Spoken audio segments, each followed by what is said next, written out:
This week on the Business Talk Show, we are talking about how to structure a really good sales conversation.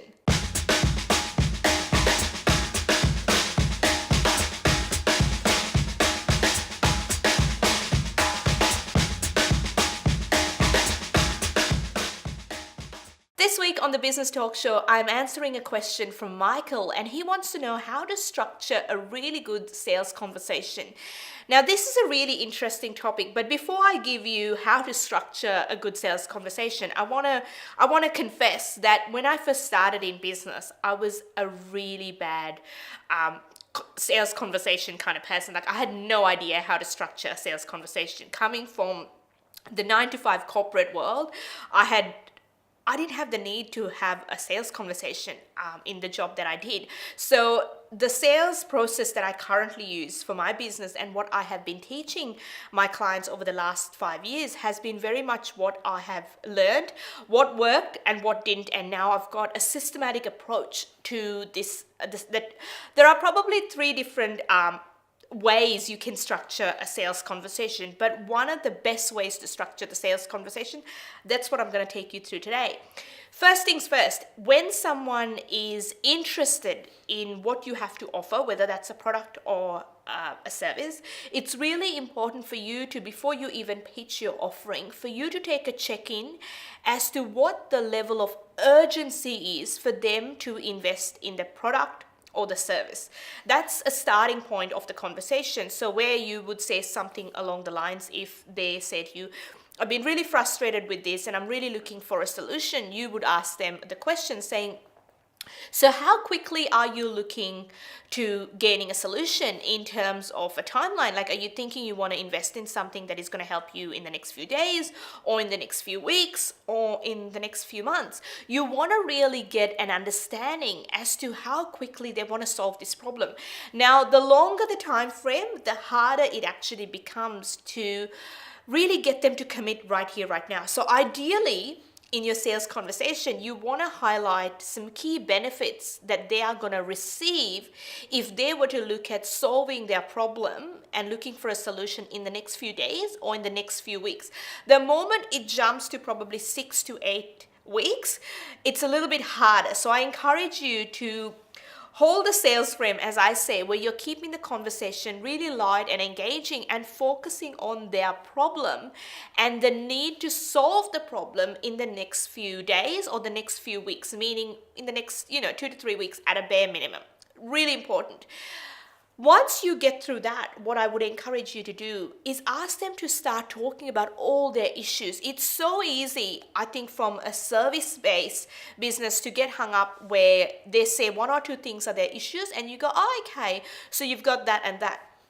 But the truth is, in all my experience in sales and what I have been listening and learning over the last few years, they generally have way more than 2 or 3 problems. They generally have about 8 to 10 issues that are a direct result of that core problem that they're mentioning.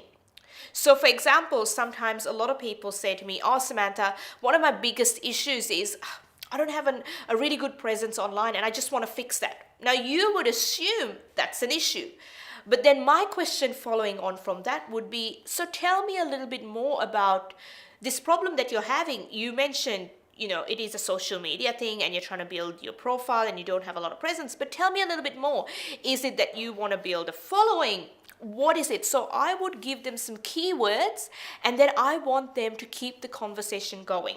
Meaning I want them to be talking 70% of the time and me have my listening ears on where I'm listening to them 70% and only talking 30%. A really good salesman or a saleswoman would be talking 30% and let your client or potential client do the most amount of talking. And when they are talking, I would strongly encourage you to actually take notes, whether that is through an iPad, your phone, or on your computer, or even on paper and pen. It's really important for you to take notes and really write down the key words that they're mentioning that they're frustrated with.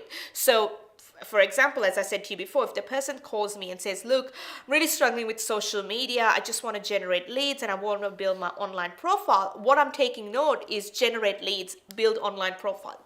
This is really important because a really good salesperson has listened to the client's frustration and where they are really looking for a solution. So once they have been, done the 70% talking per se, and they've really given you some key words that you have heard and you have taken note of, you want to then ask them and take a check-in and ask them, we've listed 8 things that you really need help with. What are the top three things that you think is really going to help you in your business right here, right now? Now, whether they said they're looking for a solution in the next few days or a solution in the next 3 weeks, it's really important for you to highlight that you've got a list of 7 or 8 items, but you want them to prioritize 3 components. The reason being is if you have 3 components, you're able to execute that. And then from there, that generally has a direct impact in a few others. And then from there, you can do another 3. So it's really important, rather than saying, listen, I can help you with all 7 or 8. You're saying, let's prioritize the top 3 things and look at how we can solve those top 3. Because as a result of solving these top 3 things, that will have a direct impact on the other topics. Okay? Now, when they prioritize this, then you ask them the question again. You want them to reconfirm that these are still a priority, because sometimes in the moment we make emotional decisions and they're not ideal for our business or for our personal life. So it's really important that you ask them to take a check-in and say, tell me, so you are definitely sure that these 3 things would be a priority? And they would go, yeah, well, I think so. I think so means something's not quite right. You need to go back to the drawing board, as I say, hey, listen, you mentioned A, B, C, D, E, F, G. Now tell me, what do you think are the top 3? So you're getting them to confirm not once, but twice over what the top 3 things are. And generally in that second point, they'll go, yeah, you're right. It is that, and that. Or no, actually, I want to move, let's say something that was number 5 to the top 3. So you want them to confirm that. From there, before you even go into how you can help them, the next part that you ask them is, so just out of curiosity, are you the only one that would be making the decision, or generally do you have to run this idea past a business partner, a spouse? Is that something that we need to discuss before I'm able to share with you how I can help you?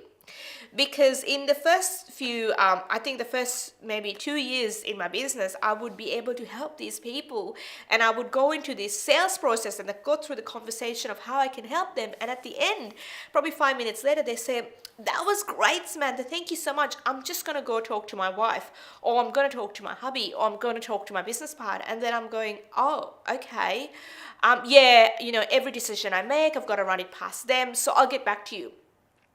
And the thing is, when they take the information you have given them and they, as I say, hit repeat to explaining that to a partner or a business partner, a few things get lost in transition and they can't deliver the essence of what you can bring to the table and how you can help them. So by asking them before you go into that, you are able to get a yes or a no. Do they have to run the idea past someone, or are they actually able to make a decision themselves? Now, this falls into 2 categories. If they say, no, I make all the decisions for my business or for my personal life, whatever it is that they're buying or about to buy, then you say, great, let me now take you through how we can achieve whatever it is the result is. If they say, no, actually, I do have a business partner that I need to run this by, and once you tell me how you can help me, I will let them know. That is where you actually stop the sales conversation. You don't even go into explaining how you can help them, and instead you would say something along the lines of, listen, what I would love to do is actually have the conversation with both of you. So let's allocate a time where I have both of you for maybe 15-20 minutes and we can go through it together. So that way you don't have to do, listen to this and then try and explain it, but I can take questions from both of you, and that's probably the best way we can achieve our ideal outcome. And that's the moment where they go, oh, okay. Because one of the worst things you can do, and as I said, I've done this before and I've done it the hard way, and now I'm constantly telling this to a lot of coaches, consultants, and even people that are selling products, that eliminate the factor where they have to feel like, okay, now she said that, or he said that, I've got to repeat it. Because let's face it, in a day, we have a lot of things to remember, and sometimes key features that we're trying to highlight get lost in in that process of you sharing that message, it gets lost in it. So eliminate that and just say to them, let's reschedule the conversation, or are you able to call your business partner or your partner right now, and have them on speakerphone while we go through this, whatever it is, because it's really important to have a sales conversation with the decision maker rather than someone that is just listening ears and going to share the message. Really important. So you've got a few things to remember in this sales process. Now, once they're confirmed that they're the decision maker, the next part of that is you go back to that first part where I mentioned to you and ask them the level of urgency in terms of when they are ready to actually make a commitment. And if they use that, the common phase where they go, look, at this stage, I'm just trying to work out what the best way forward, they're really not a hot lead unless you can really qualify them and get them to step up and take ownership of what is currently happening in their business or in their personal life as to why they need this product or service. So if they're going, oh, I'm just shopping around, I'm having a think about it, it's time to say, but you mentioned to me, and go back to the issues that they mentioned, so you're able to get them to reconfirm the level of urgency that they need. That's just the starting point of a good sales conversation. There's a lot more attached to it, but in this time frame, I can't go through the whole process. But if you would love, a checklist or a resource guide of some sort, just reach out and connect with me, and I'll be more than happy to send that to you.